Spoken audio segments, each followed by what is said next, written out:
She texted me after dinner, the same dinner I wasn't invited to. There are leftovers in the fridge. Heat them up so they don't go to waste.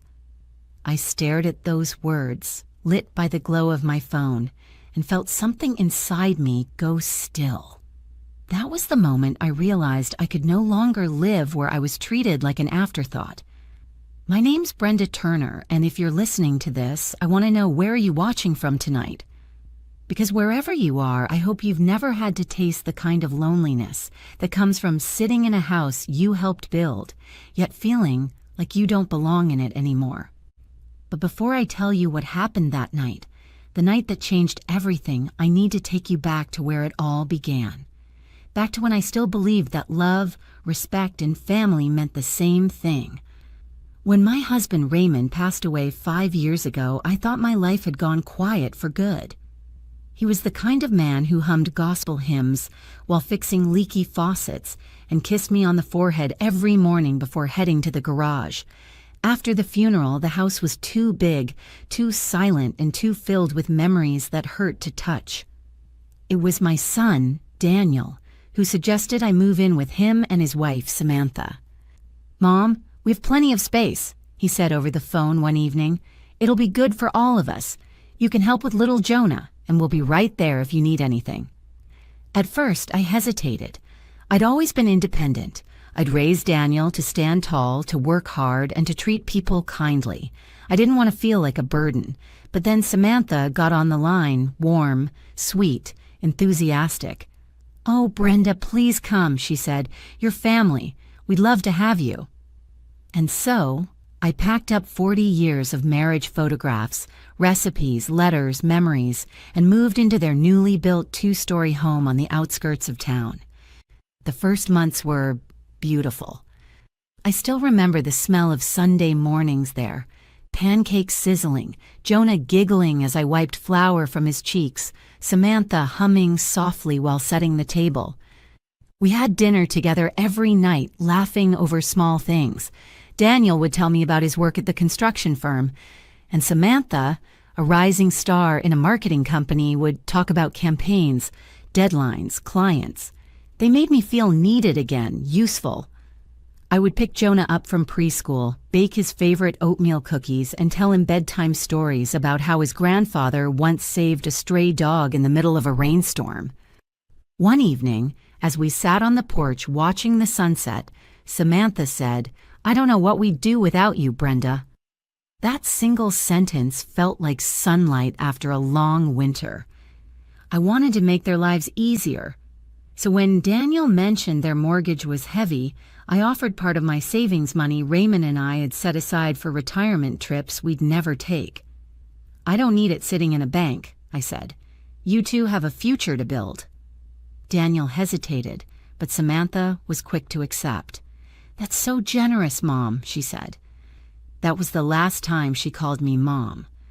After that, little things began to shift, not enough to name, but enough to feel. Samantha started rearranging things in the kitchen, the spice rack I'd organized, the silverware drawer. "Oh, I just like things my way," she said lightly, smiling. But that smile didn't reach her eyes. Soon, she was scheduling Jonah's doctor appointments without telling me, hosting gatherings without asking if I wanted to join. When I asked if I could bake cookies for Jonah's school event, she replied, "Oh, that's okay, Brenda. They probably prefer something more modern, store-bought." I laughed it off, but that night I found myself lying awake, staring at the ceiling fan, wondering when I'd gone from being part of the family to being a houseguest. Still, I held on to the good moments because that's what mothers do. We remember the laughter louder than the silence. We keep hoping kindness will find its way back.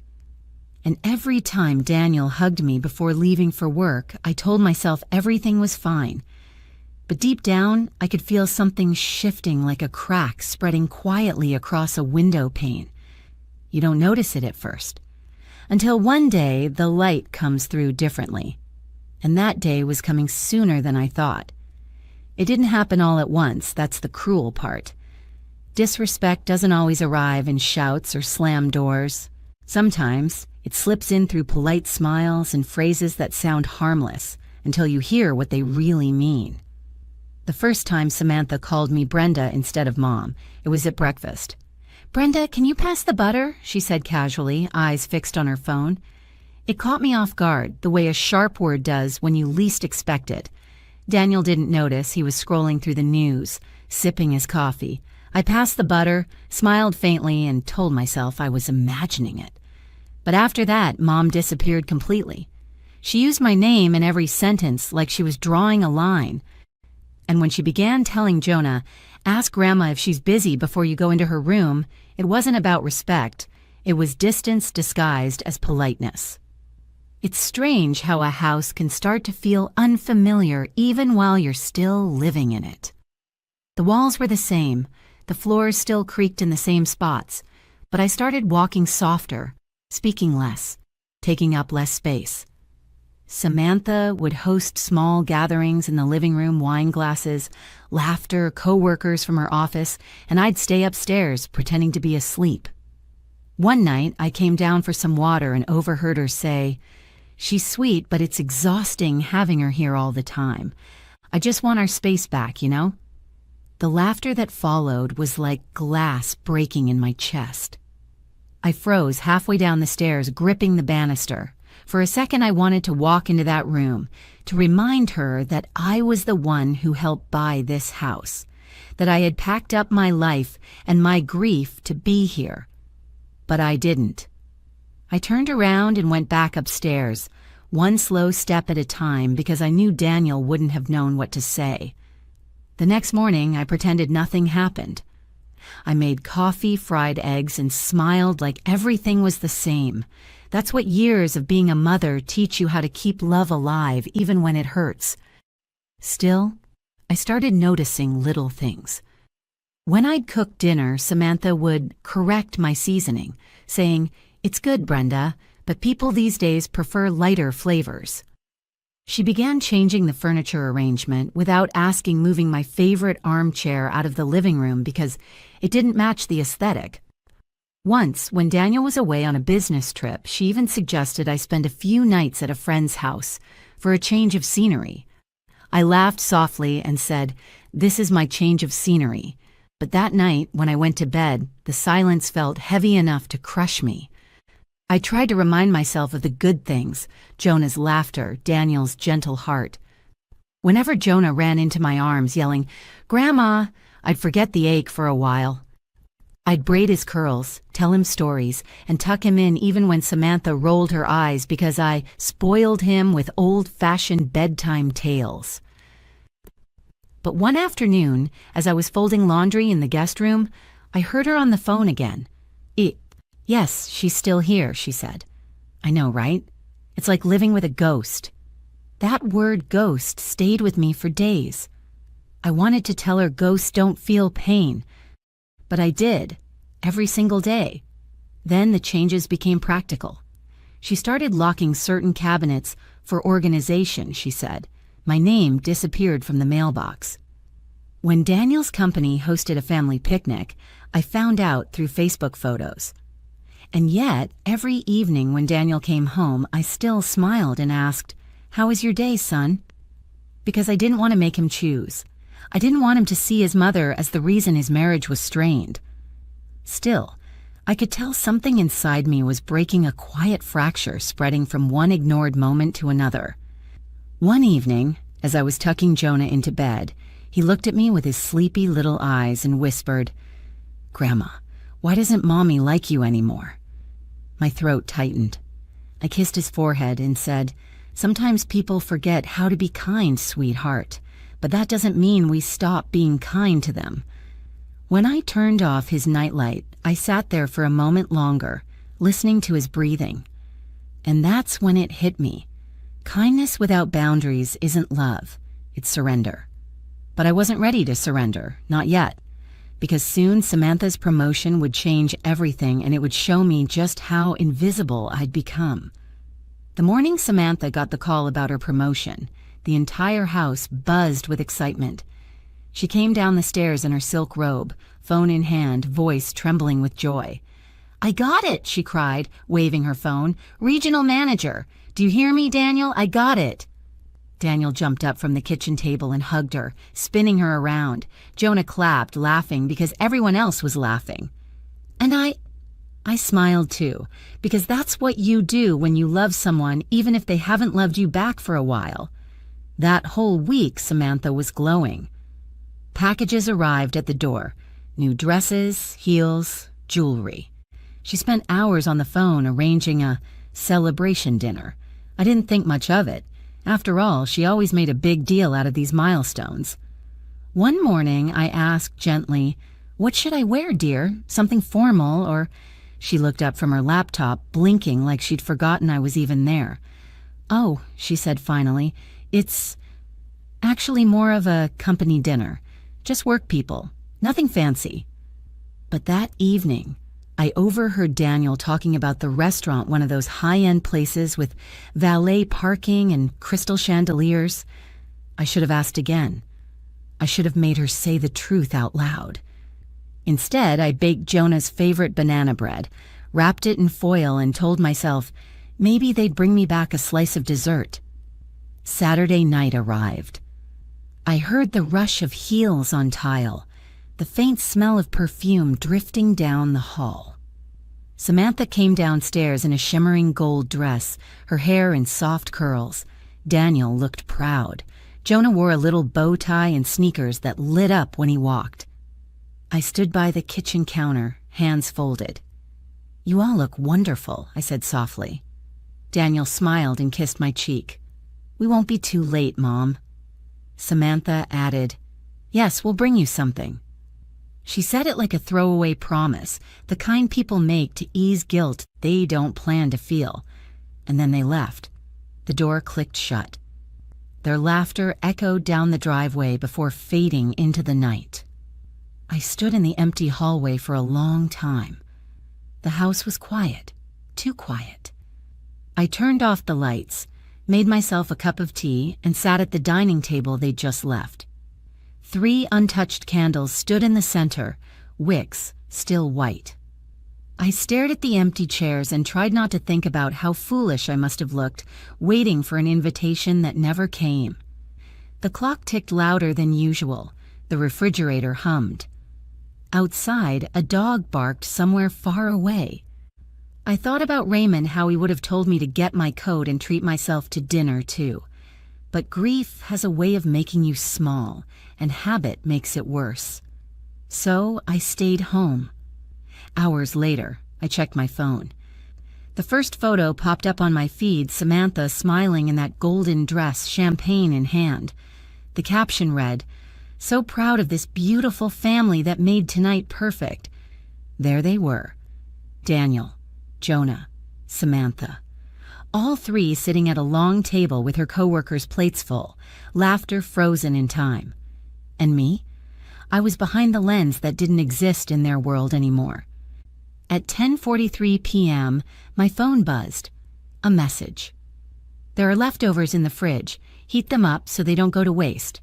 That's all she wrote. No thank you for helping with Jonah this week. No wish you were here. Just leftovers. For a moment I couldn't breathe, not because of the cruelty of it, but because of how casual it was. That kind of dismissal doesn't scream. It whispers, and the whisper hurts worse.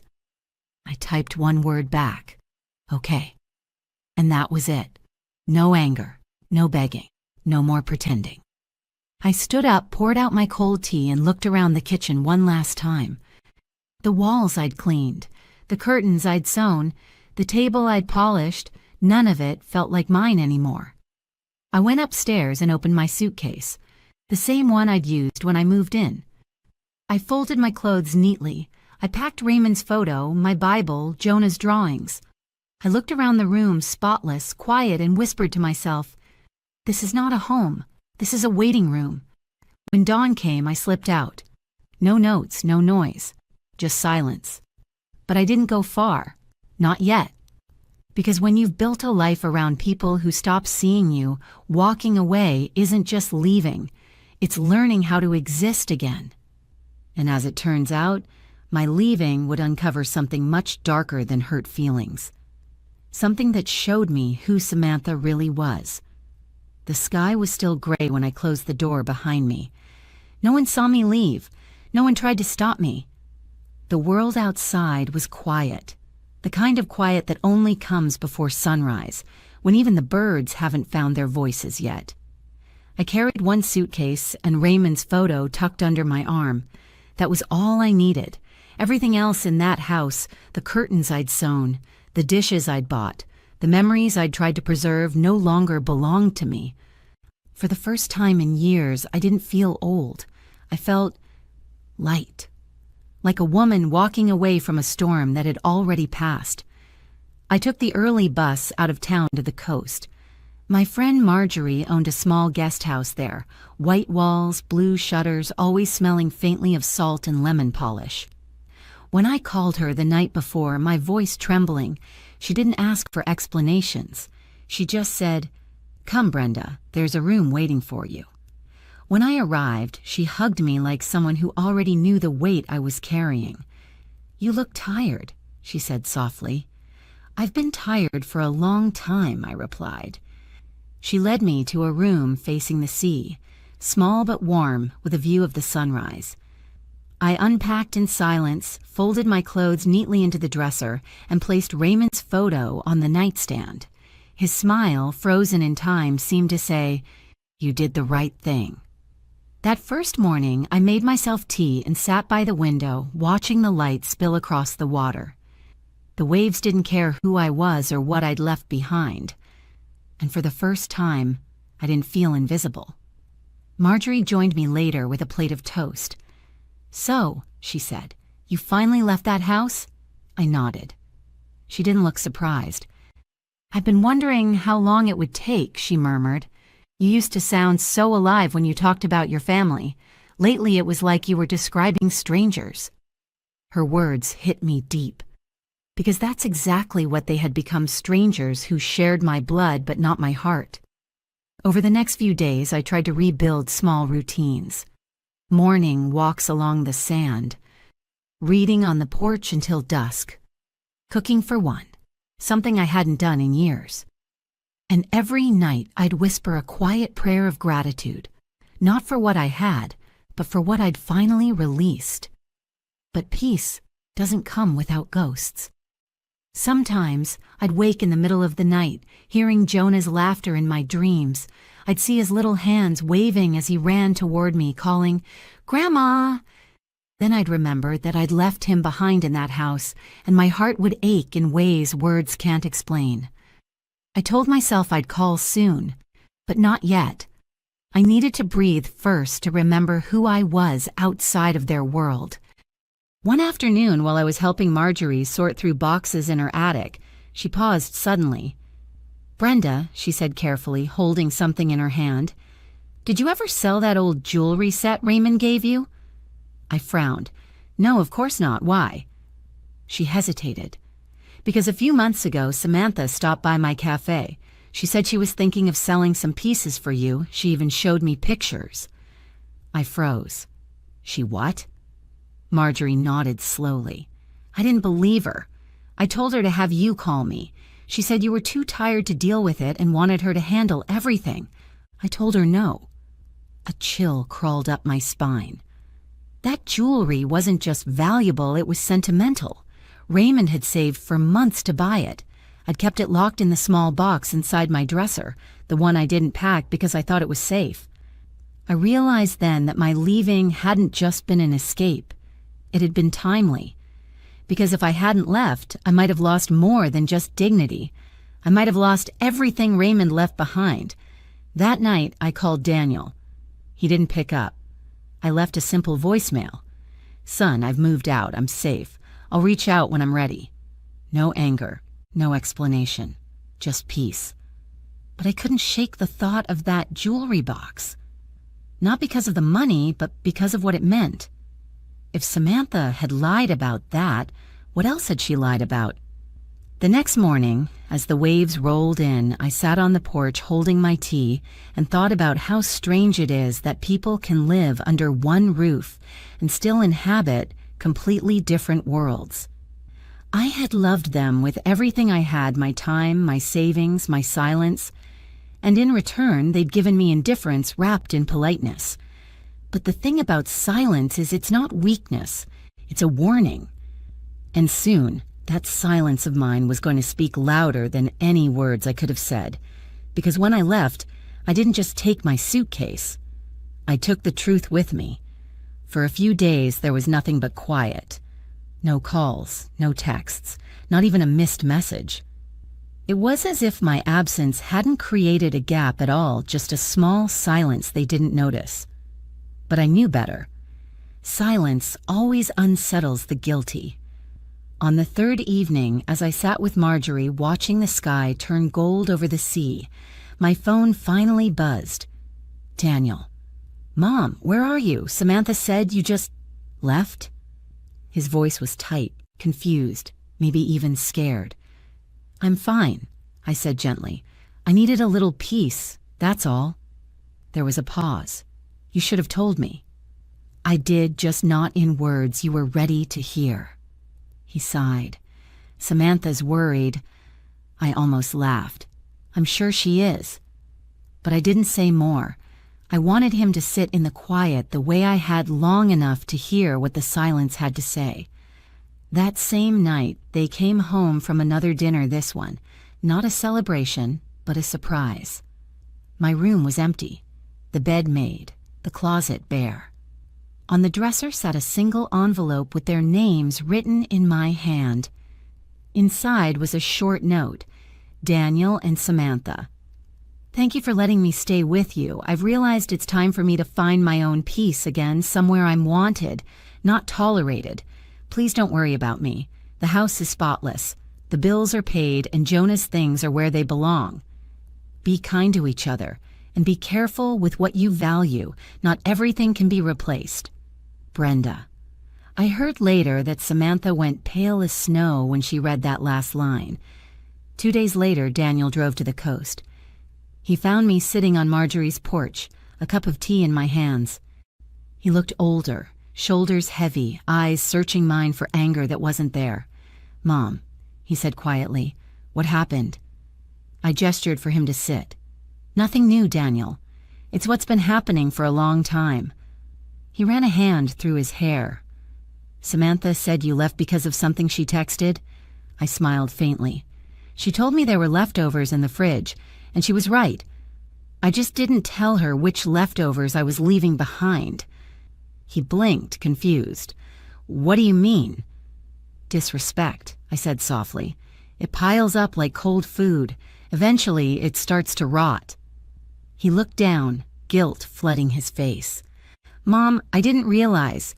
I know, I interrupted gently. You were trying to keep the peace. But sometimes keeping the peace means standing in silence while someone tears it apart. He nodded slowly, eyes glistening. Before he left that evening, he said something that stayed with me. Samantha wants to apologize. I raised an eyebrow. Or explain. He hesitated. Both, maybe. Then tell her this, I said.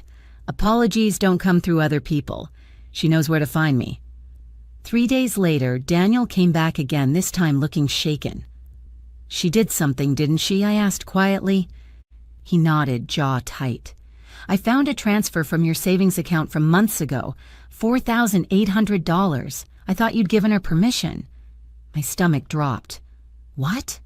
He nodded again, showing me a screenshot. She said it was for house expenses, but Mom, she used it for that dinner, the promotion one. I went still. You mean the dinner I wasn't invited to? Yes. He took a deep breath. And it wasn't even her promotion. She got a small team assignment she just wanted to show off. The words hit me like waves, not because of the money, but because of the deceit.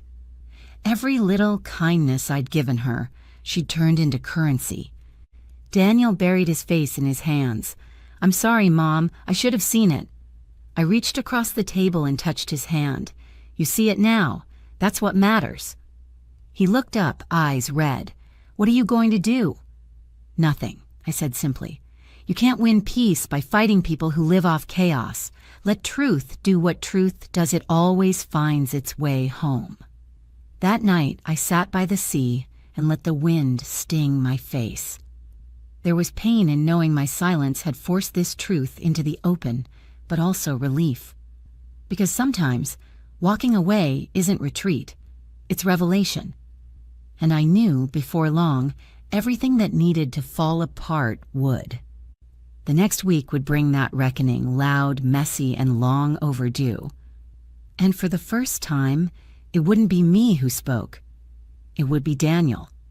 Because when he finally confronted Samantha, even I couldn't have imagined how far her lies had gone or how fast her world would crumble.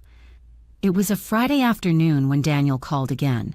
His voice sounded different, tight, distant, as if every word he spoke had to fight its way past disbelief as... "Mom," he said. I confronted her. I put down my teacup. The waves outside my window crashed against the shore, steady and cold. And he took a long breath. She didn't deny it. He told me everything. How he'd waited until Jonah was at school, then laid out the bank statements on the kitchen table. How Samantha had stood there, arms crossed, eyes sharp as glass. She said it wasn't a big deal, he said bitterly, that you wouldn't miss it. She called it a family investment. I could almost hear the echo of those words in my own chest, that same dismissive tone she used when telling me which shelf my teacups belonged on. And when I told her I knew about the jewelry box, he continued, voice trembling. She froze. "The jewelry," I whispered. He nodded. "She tried to pawn it, Mom. She took pictures, had them appraised, even called a buyer. When the store asked for proof of ownership, she backed out." I closed my eyes. For a moment, I couldn't tell whether the sting in my chest was anger or heartbreak. Probably both. "She started crying," Daniel went on, his voice softer now. "Said she only did it because she felt unappreciated, that you were always in her shadow, that I compared her to you." A dry laugh escaped my lips. Imagine that, being compared to someone you won't even eat dinner with. He didn't laugh. I told her to stop. I told her I loved her, but this was cruel. She lost it, Mom. Said you'd turned me against her, that you'd left to make her look bad. "And what did you say?" "I said you didn't need to make her look bad. She was doing fine on her own." There was a long silence on the line, only the sound of his breathing, uneven and tired. Then he said something that broke me a little. "Mom, I think I failed both of you. I should have protected you from this." I took a slow breath. "You didn't fail me, Daniel. You just didn't see the truth yet, but now you do, and that's enough." He was quiet for a long time. Then softly, "She's leaving for her mother's place. Says she needs time to think." "Let her," I said. "Time has a way of showing people what apologies can't." A week passed, then 2. Samantha didn't call, didn't text, but word travels fast in small towns. Marjorie came home from the market one morning, shaking her head. "Guess what I heard," she said, setting down her groceries. "Your daughter-in-law's company found out she'd been submitting false expense claims. Apparently, that dinner was filed under a client meeting." I blinked. "You're joking." "No, they found out the guests weren't clients at all. It's under review." I leaned back in my chair, feeling neither joy nor vengeance, just a strange, heavy peace. Life has a way of balancing its own scales, even when we step aside. 2 nights later, Daniel showed up again. This time he didn't knock, just stood by the gate, staring at the sea until I joined him. "She's been suspended," he said quietly. "HR is investigating." I nodded slowly. "And how are you?" He hesitated. Lost, angry, but relieved too. "That's the sound of truth finally breathing," I said. "Uncomfortable, but honest." He looked at me, then really looked. "Mom, will you come home?" I shook my head gently. "No, sweetheart. That house isn't my home anymore. You and Jonah can visit me here. There's plenty of room for peace, not much for bitterness." He smiled faintly, tears in his eyes. "Jonah asks about you every night." "Then bring him," I said softly. "He deserves to know that love can exist outside of pain." When he left that night, I stayed on the porch long after the lights from his car disappeared. The air smelled of salt and new beginnings. I thought about how strange it was how leaving could bring you closer to people than staying ever did. I wasn't angry anymore, not at Samantha, not even at myself. Anger binds you to what hurt you. Forgiveness, real forgiveness, cuts the rope. And I was done being tied to pain. But even in peace, life had one more surprise for me, one last twist I hadn't seen coming. Because sometimes, when you stop chasing what's gone, what you truly deserve finds its way back. And for me, it arrived in the form of a knock on my door one quiet Sunday morning. It was a quiet Sunday morning when I heard it. 3 gentle knocks on my door. The kind of knock that carries hesitation, maybe even hope. When I opened it, I found Jonah, clutching a crumpled bouquet of wildflowers, and behind him, Daniel, eyes tired but softer than I'd seen in years. "Grandma," Jonah said shyly, holding out the flowers, "Daddy said we can stay for the weekend. Is that okay?" I knelt down, took the flowers, and hugged him so tight he laughed. "That's more than okay, sweetheart," I whispered. "That's perfect." The next 2 days felt like healing in slow motion. Jonah ran along the shore, chasing waves that always outran him. Daniel helped me fix the porch railing that had been loose for months. We cooked dinner together, not fancy, just simple food made with laughter and forgiveness.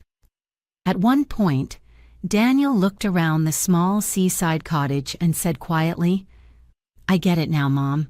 This is peace." I smiled. "Peace isn't something you find in a house, Daniel. It's something you build inside yourself once you stop begging others to hand it to you." He nodded, eyes glistening, and whispered, "Thank you for still being my mother." "Always," I said. "That's the one job I never quit." Later that evening, after Jonah had fallen asleep on the couch, Daniel told me Samantha had officially lost her position. "They let her go," he said softly. "She's moving back in with her mother for a while, says she needs to figure things out." I didn't gloat. I didn't wish her harm. I just stirred my tea and said, sometimes falling apart is the only way some people learn what holds them together. He sighed. "I don't know what happens next, but I want to do better for Jonah, for myself, for you." "Then start by forgiving yourself," I said, "and don't look back. The rearview mirror is smaller than the windshield for a reason." That night, after they went to bed, I sat alone on the porch.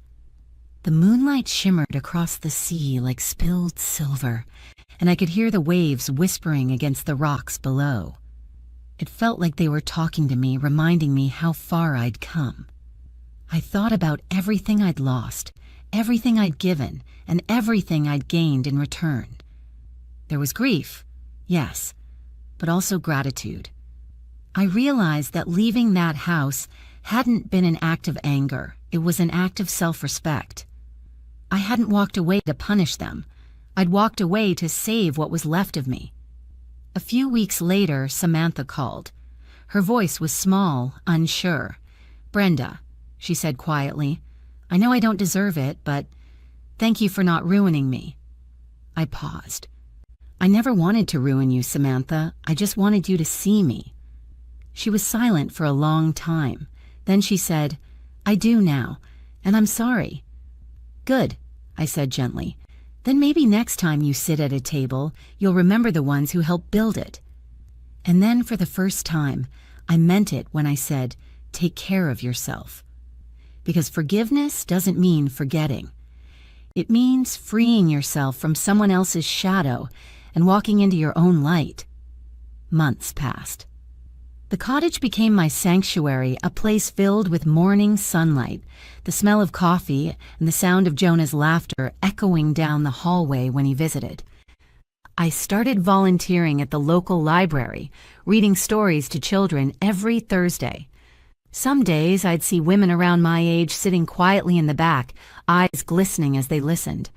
I knew that look, the ache of being unappreciated, the loneliness of giving too much. After each session, one or two would come up and whisper, "Your stories remind me of my life." And I'd smile and say, then maybe it's time you start writing your next chapter.